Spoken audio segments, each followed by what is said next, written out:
গত 6 আগস্ট রাতে অতর্কিত ভাবে জামাত শিবিরের নেতা কর্মীরা পিছন দিয়ে আইসা আমাকে অ্যাটাক করছে।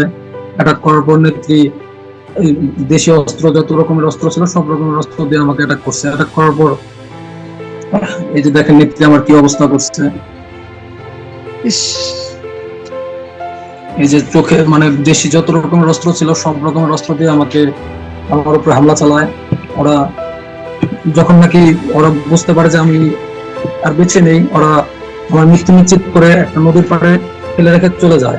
ওরা ফেলে রেখে চলে যাওয়ার পর ওখানে যে গ্রাম ছিল ওখানে স্থানীয় লোকজন আমাকে দেখে চিনতে পারে। চিনতে পারার পর ওনারা হাসপাতালে নিয়ে যায়। হাসপাতালে নিয়ে যাওয়ার পর আমাদের ইউনিয়ন চেয়ারম্যান এন্ড প্লাস উপজেলা আওয়ামী লীগের এই যুগ্ম সাধারণ সম্পাদক সুবেদুজ্জামান সুবেদ ভাইকে ফোন দেয়।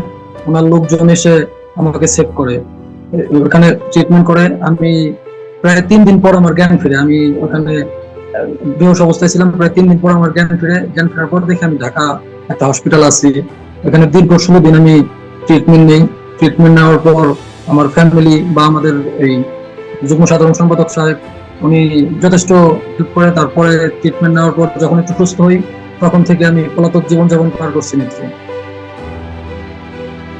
আমার নামে মিথ্যে মামলা হামলা, আমার বাবা মাকে বাবা মার মিথ্যে হামলা অভিযোগ, বাবা মাকে আয়সা হুমকি ধামকি সব রকমের অপচেষ্টা চালাচ্ছে আমাদের ফ্যামিলির উপরে।